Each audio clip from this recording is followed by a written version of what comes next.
Hello everyone, it's me again, Matt. Hope you're having a wonderful day. We're talking about shaping your beret, a bit of an instructional or educational video for you today. There's a lot of videos out there describing exactly how you should shape your beret, whether it be the British Armed Forces or the American Armed Forces or wherever they are, but nothing specifically for the Canadian Armed Forces. So today I'd like to talk a little bit about how do you shape your beret, things you need to consider, and some other key points that are definitely going to help you when you show up to a unit, when you first get issued that beret, to look professional and look smart and, without looking a little too silly, because when you first put your initial issued headdress on, it looks something like this, and it's kind of crazy.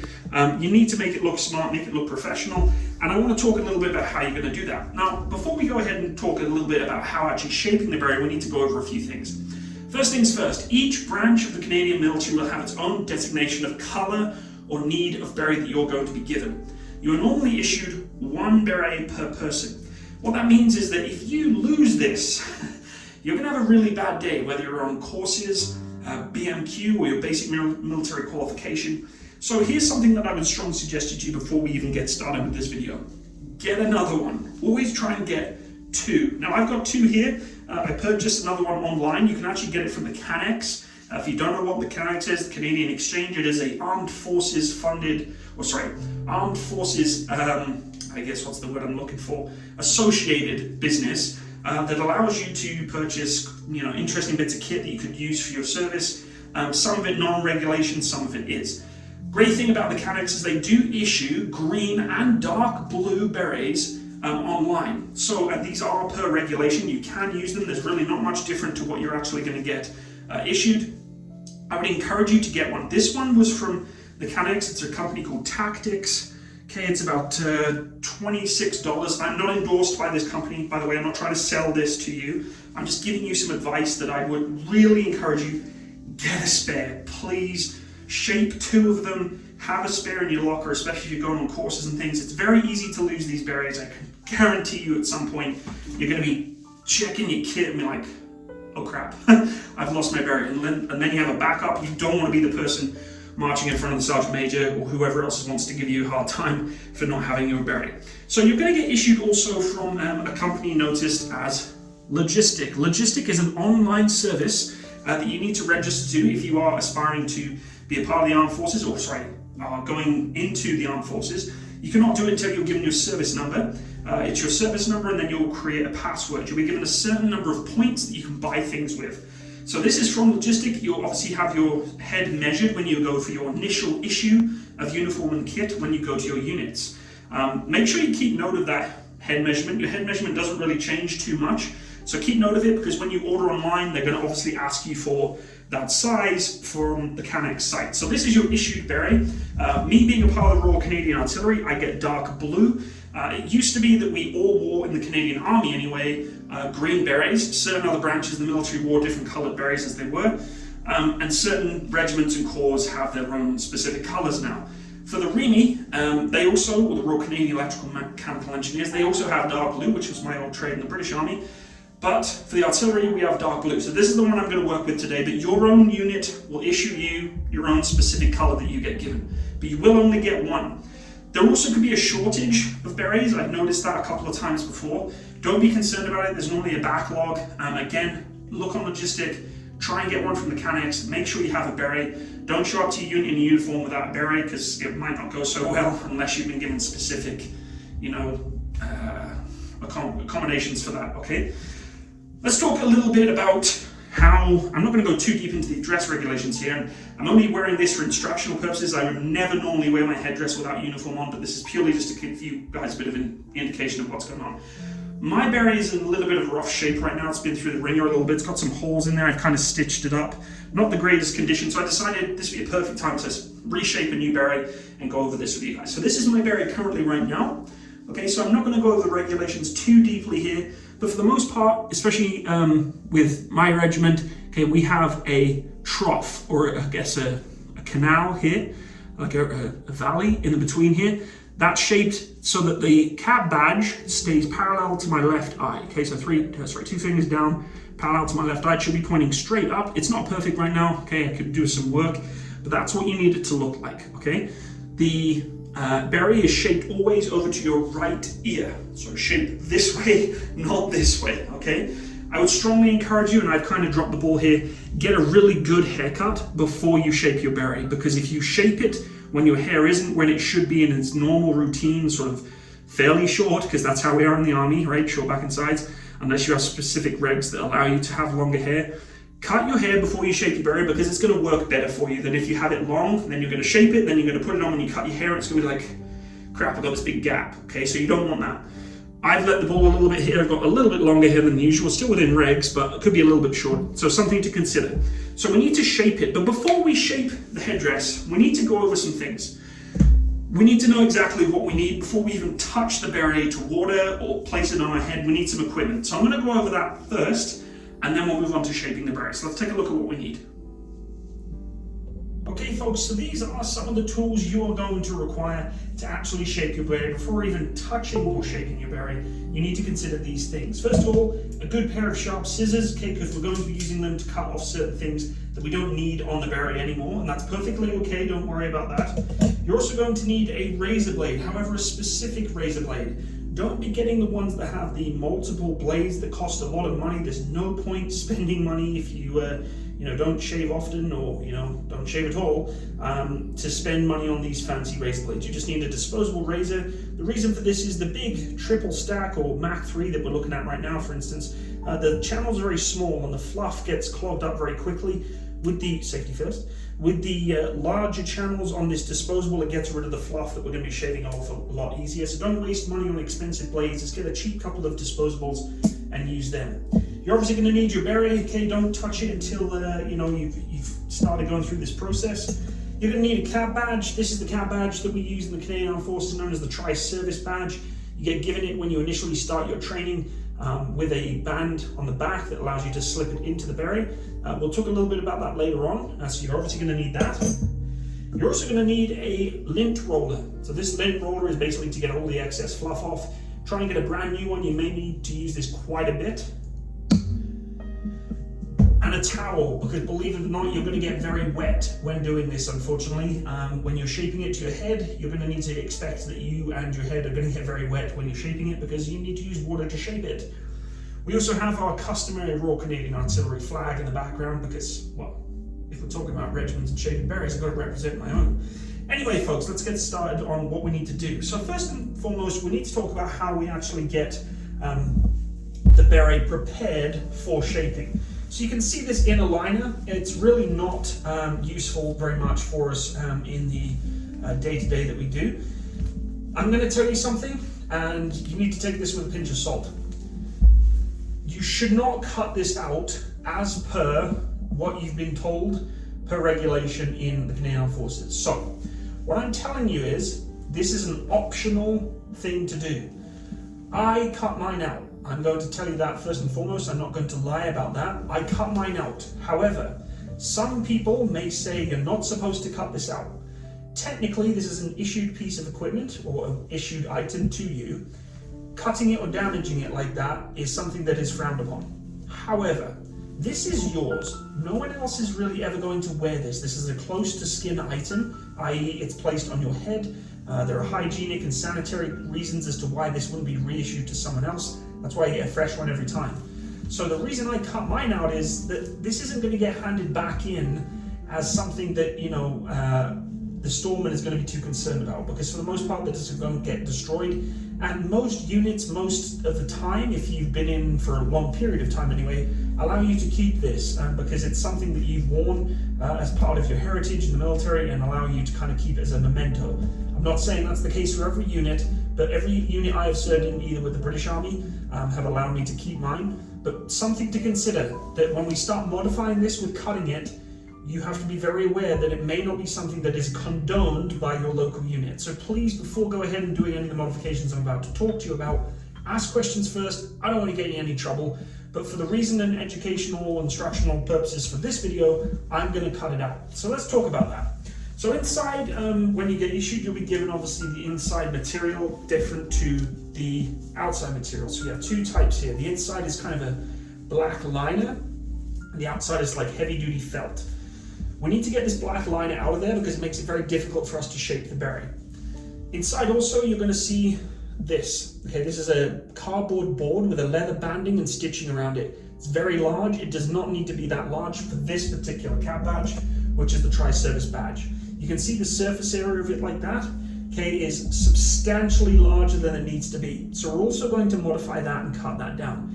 This is something that is allowed. You are allowed to cut this down to modify into the size that you need. But once again, please check with your unit and your regulations and your storeman before going ahead and doing this, okay? This is just the way in which I do it. I do not want to cause any problems in you doing this and modifying your beret, getting yourself in any trouble. Okay, so this is the first thing we need to do. We're going to get our scissors, and this is where you have to do extreme caution, not only for cutting your own fingers off, but actually damaging the beret itself, okay? A lot of people tell you to cut this out. They don't really explain to you very well how to cut it out. You need to be super careful. Now, on issued berets, unlike the Tactics beret that comes from the Canex, the Canex one does not have ventilation holes around it. Okay, there are 2 ventilation holes on the issued ones, such as these 2. Okay, these ventilation holes allow the air to escape from your hair a little bit and give some air circulation in there. Technically, though, this is the side that's going to be flapped over, so they're kind of redundant, but they can be really, really awkward to actually cut around. Okay, you can kind of see the grommets there, right? So what we're going to first of all do is, I guess I'll explain the rest of the beret too. At the back here we have our tie straps. So the tie straps need to be undone. Okay, it's basically just 2 nylon bands at the back here, and they actually run all the way around the beret. So I can tighten this, which will tighten the banding all the way around this cloth strip. Now these used to be leather. In the British Army they were leather. This one's kind of a, I guess, nylon-y kind of material. I actually like this material better because the leather, when it gets wet, if it's raining, gets gross. This stuff dries out, so it's really nice. So let's talk about cutting this out. Now, when we're talking about cutting out the inline stitching, you really, really need to be careful of these stitches. Okay, these ones all around here, okay, because they can get cut very easily. Okay, you do not want to be cutting into these stitches. Okay. The edge around that is where you're cutting, not on the stitches. So the first things first, what I tend to do is I just work from the middle. Okay, so I just make one big cut across the top. There we go. So now you have a hole in the middle, see like that. You can actually work with it. So you can pull most of it, just be really careful. This is where you have to do some precision cutting. So we're just going to precision cut around the threading of the headdress. Just take your time. It is something that you need to do carefully.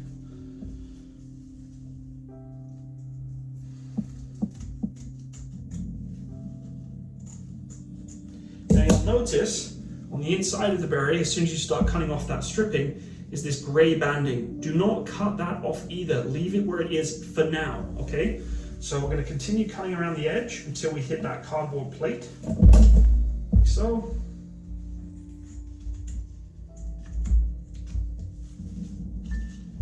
And we've hit the cardboard plate, so now we're just going to cut around the plate. So now you can see where that plate is. Okay, so now we're cutting around the plate, the cardboard plate there.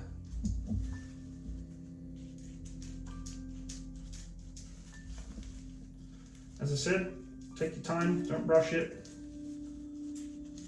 If you want to skip by, you can. I'll put a timestamp in the bottom here to understand exactly where everything is, so you don't have to just wait around for me to do this.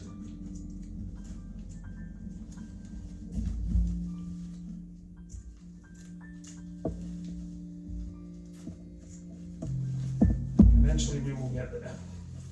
So once we get to the grommets, again, we have to be super careful because the grommets will tear your beret to pieces if you cut into them and damage them. So when you get to the grommets, because here we are, right, we're at the grommets now, you'll want to cut just below the grommets and just around the grommets, but not cut the grommets out. Do not cut the grommets out. They're keeping the integrity of the headdress as is. So we're going to create an insert beneath, okay, underneath there, just like that, that channel, okay, just like so. And we're going to cut around it.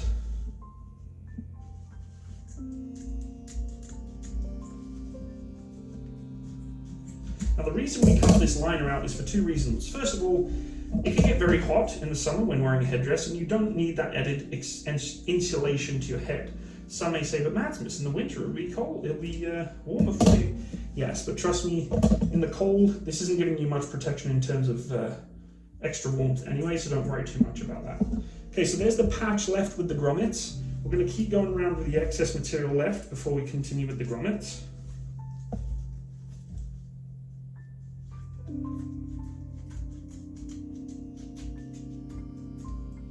There we have it. Okay, now we have the headdress has been cut all the way around, other than the grommets themselves. We'll cut a little bit more excess material off here because it still has quite a bit that we can get rid of. Okay, so we'll just cut that off too. And we'll eventually get there.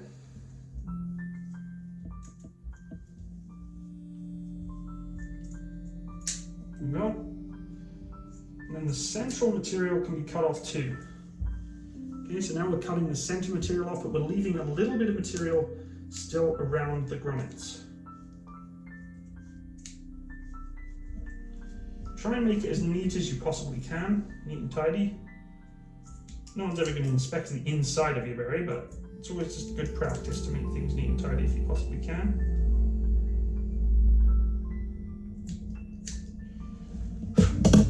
Now we have it.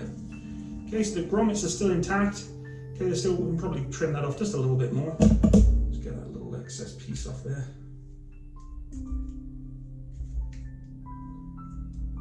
There we go.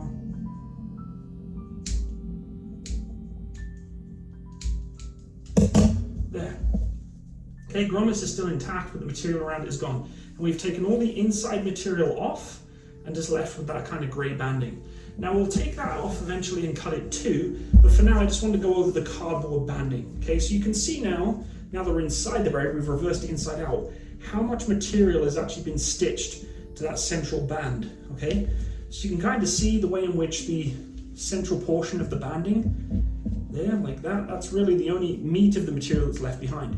We want to profile that first. So we're going to get our cap badge, okay, and we're going to centrally line it up with this portion here. This is where the cap badge will actually slip in. Okay, there'll actually be an insert that I'll have to cut into the top of this piece here. I'm trying to point that out for you.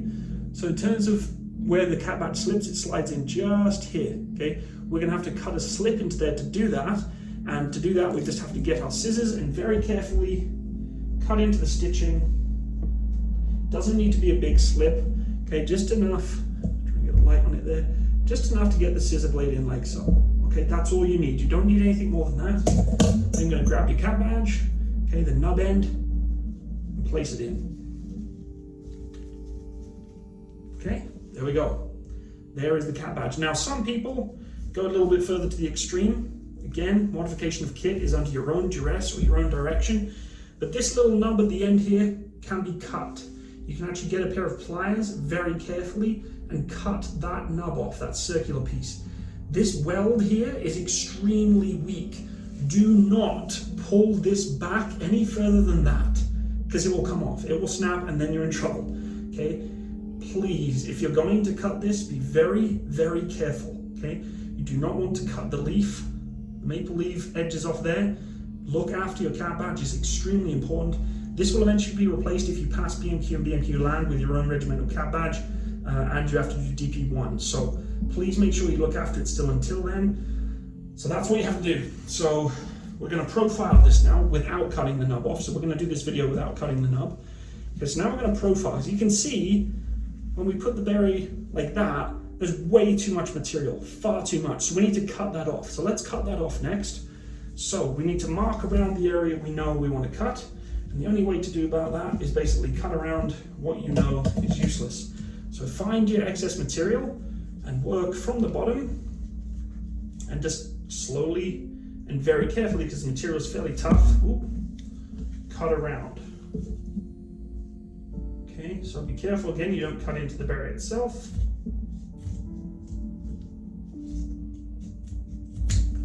There, one slip of it cut off. Okay, still keeping to the profile of the beret. Okay, and now the top portion. So just working our way around the edge of the beret.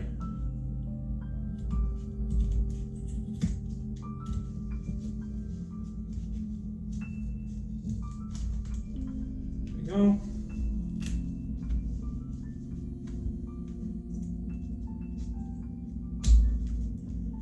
And cut the bottom piece off. Just like so. There we go. Now you can see the profile is a lot more formed around the size of the cap badge itself, which is fairly small. Okay, what you can do is try and trim off the sharpened edges. So that's quite a sharp edge, so really tightly just come around and trim off the edges. Again, be very careful when you're cutting here, because I nearly cut into the berry there. That would have been a bad time. Okay, there we go. We've made the profile of the tri-service cap badge like that. Okay, it's a lot better than it was. It's not perfect, but it's a lot better than it was. Okay. Next step we need to get to is shaving the beret. We need to shave it down. Before we do that, even though, we need to get all the excess crap out, okay? So all the stuff that doesn't need to be in here, all the loose threads and stuff, just get it in. Try and do this over your sink if you can. Okay, just throw that all into your sink. Okay, so next thing we need to do is shave it. So we're gonna go get our shaver, safety first, and we're gonna start shaving it. Now, why are we shaving it, you're probably wondering? Well, the reason we're shaving the beret is to get rid of excess fluff. This felt material is very thick. We want to try and make it thin as possible without damaging the material or making it be easily able to cut or make holes in it. Do not go over the top with this. Legit, you need to take your time. So we're just going to start cutting, shaving, nice and carefully. And I will time speed this so that you don't have to watch me for the next 10 minutes doing this. I'll be right back. Okay everyone, so we've completed our shaving. We've shaved both the outside and the inside of our beret, getting rid of all the excess fluff and excess material that we did not need. We also used a lint roller to get rid of that excess fluff as we go. So every time we shave, we lint roll, and repeat the process until we get to a point where we're comfortable that material is thin enough that we can shape it and mold it correctly, but without making any holes. The best way to do it, and to verify if you're not cutting too deep or you're going too much with the razor blade, is shine it up to a light. If you're starting to see little pinpoint holes in the material, stop shaving. You've gone too far. Take it easy, less is more. Start with small amounts of shaving, and then if you're starting to see that it's still not shaving so great, more and more shaving, and just hold it up to the light, look through it. If you can start seeing little holes, you need to stop. So we have the headdress pretty much ready to go. Now we need to actually start preparing to shape it. Before we shape it though, we need to size it to our head. The headdress does have 2 straps at the back, little notches like that. What you need to do is place it onto your head first. So we're going to place it on the head. I'm just going to untie the straps before we go any further, because they're still tied up at the back. Like so. There we go. Now we have 2 straps just like that, able to actually tug and pull around on the banding. We're going to place the headdress on our head. It look kind of ridiculous at first. Make sure you crop that. I'm sure some of you are going to be taking pictures of me like this. You look ridiculous first. Don't worry about the shape of it right now. All you need to do is ensure that your cap badge is over your left eye in line, okay, and that it is running just above your eyebrows, just like so, okay? Next thing you're going to do is grab those 2 tassels at the back and pull them. You can shave it a little bit just to make yourself not look ridiculous. Pull those straps at the back, like so, until it is tight on your head. So I'm just going to do that now. Make sure it's fairly tight.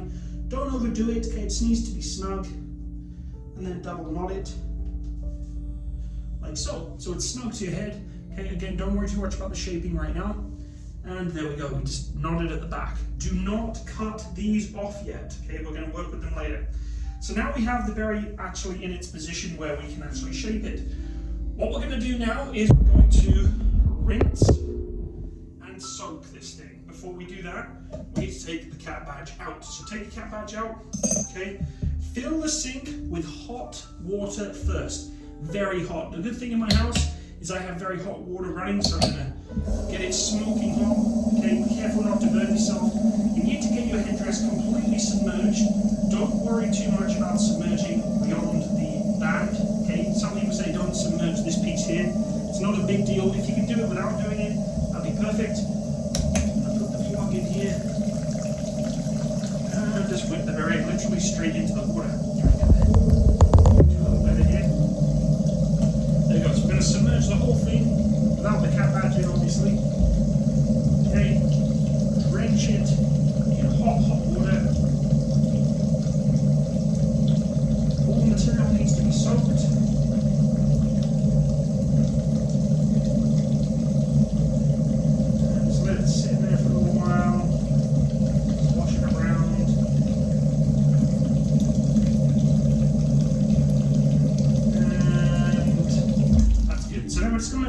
material absorb all this. Okay, so we want to get all of the material soaked with this water, nice and hot. We're going to leave it in there for about 1 or 2 minutes. I'm going to pause the video and we'll come straight back. Okay, so the berry's been settled in here for about 2 or 3 minutes or so it's really got nice and hot, the material's nice and warm now. Now what I'm going to do is I'm going to drain the water from the tap, from the sink, just like so. It's very hot, so I'm just doing it with my scissors. Okay, so I'm going to drain all the water out, try and keep it in the hot water as long as you can, just let it soak it up that leftover water there. Once all the water is drained out, what we're going to do next is we actually have to get the berry cold, and that's the process of shrinking the berry. Now, I know this material's too big for my head, I need to shrink it. To shrink it, we have to heat it up very, very, very, very hot with the hottest water you can. You can even do it with boiling water. Okay, not warm water, it has to be very hot water. Don't burn yourself. Now we're going to get ice cold water. Okay, let it flush. And fill it up again. This time, when we're doing this, okay, we're actually going to grab the berry and we're going to drench it. Okay, to make sure that we squeegee out all that hot water into the cold. Okay, the initial shrinking, just totally submerge it. Get it totally drenched with water. Get it nice and cold now.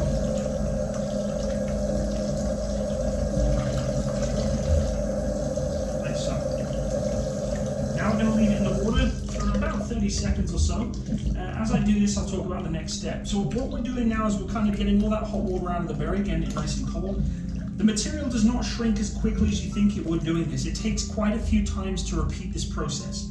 What we're going to do now is we're going to place it onto our head and we're going to try and shape the berry. Okay, so to do so, get all that water out of there. Don't squeegee it, okay? Just squish, okay? Squish, squish. If you squeegee it, you can actually rip or tear the material, so just squeegee it out like that. Okay, don't rotate, twist this material, it'll damage it. Okay, so just squeeze it all out, as much of it out as you can. And now we're going to place it onto our head. So let's just move on to that. I'll pause it and we'll go from there. Okay, so now we have the headdress nice and cold. It's going to be cold on your head. We're going to put the cap badge back into the slit that we cut initially. So put your cap badge back in. Make sure it's seated all the way down, like so.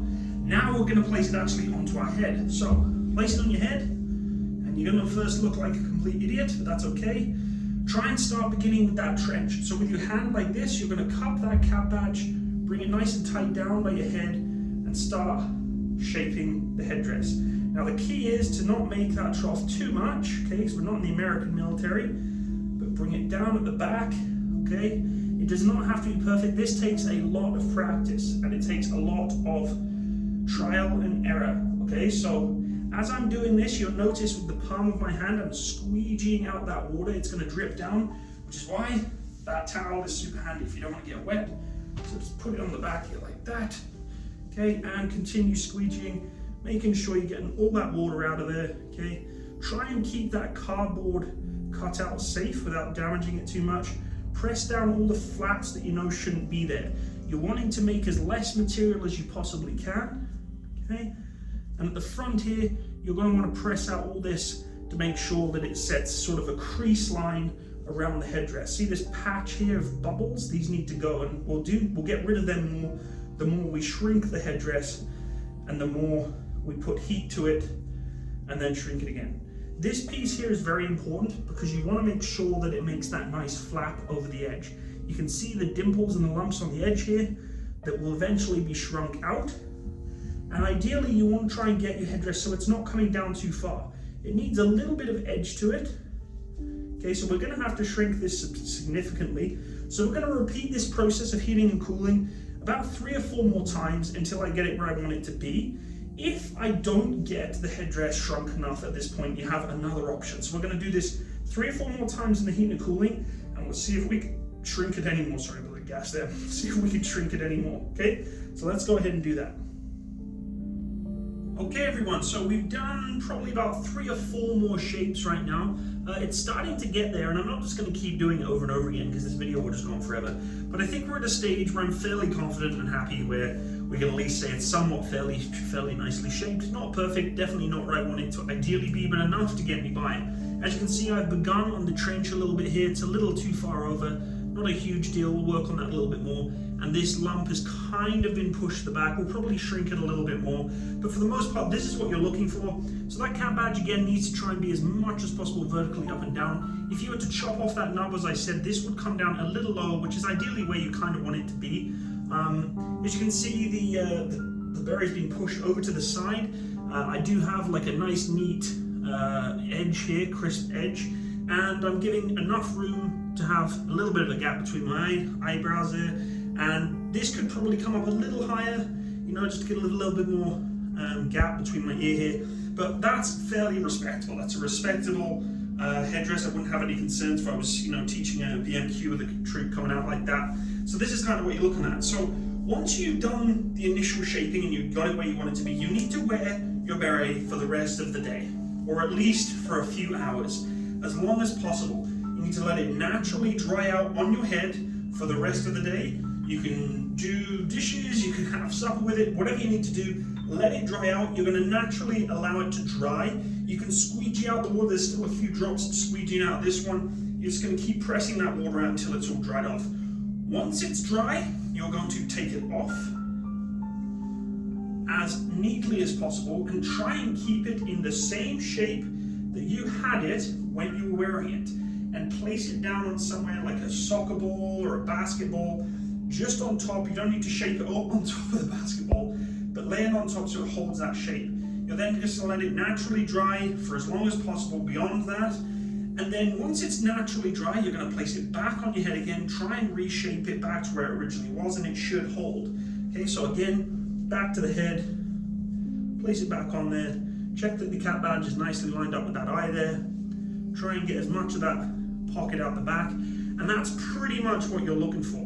Once it's all dry and it goes back to its original shape that you had it in, then you can cut the tags off the back with the scissors. If it does not go back to its original stage or where it was before, you're going to repeat the process over and over and over again. Soak it in hot, put it in cold. Soak it in hot, put it in cold. Repeat over and over again. If it doesn't shrink, what you can do, put it in really hot water. Put it in the tumble dryer for literally a minute at a time, maybe 2 minutes at a high heat. Take it out, shape it, put it in water, put it in the tumble dryer, heat it, cool it, heat it, cool it, until it fits. It's really important you don't overdo the tumble dryer. It's a last resort. It can shrink the material like that if you don't do that properly. Ideally, use the water method, but if it's not shrinking, the material is still too much, you can put it in the tumble dryer. Bit of trial and error with that. Please be careful. Do less than more. Put it on high heat, put the material in hot, or the beret in hot, in soaking water, chuck it in the tumble dryer, close it, watch it for a couple of minutes, let it get nice and hot in there, bring it out again, place it back on your head, try shaping it, and repeat until it fits. It takes time, it takes patience, but it will work. So let's go back to continue on the process then. So we have our last two little tassels here. So we're going to tie them off really tight, like that, as tight as we can possibly get it. We're going to grab our scissors and very carefully trim off the excess, trying to get it as tight as possible to that knot without cutting the knot. It's really important. There we go. And you're left with just that little nub at the back there, which is just perfect. Place it back on the head again. Make sure everything fits nice and snug. Keep working on pressing that trench and that fold at the side. And again, it will just take time for you to perfect it where you want it to be. But that's kind of what you're looking for, everyone. It's very, very rough right now. I'm not going to say that's probably my best beret shaping in the world, but it's definitely going to get you by. At the back, you don't want a big pile at the back. You want this as short as possible at the back here, to the back of the head, and not much excess around the side either. Okay, so don't have huge amounts of excess around the sides and around the top. I could probably shrink this 3 or 4 more times to really get where I want it to be, but for now, that works pretty good. So I'm hoping that that gives you a little bit of an understanding as to how to shape the beret. Again, if you're having problems, it's not shrinking, it's not doing what you want it to do, keep repeating the process. Worst case scenario, get it in that tumble dryer. If you have any other videos you'd like me to do in the future, please make sure you let me know in the comment section below. If you want me to show you how to teach, teach you how to iron Canadian Army uniform, then I can do that too. Whatever works that you want me to show you to do, I can try and help you with. Hopefully this video gives you some background, and if you guys have your own tips or hints to make this process work a lot easier, please make sure you let people know in the comment section below too. I'll catch you around in the next one, everyone. Take care. Bye-bye.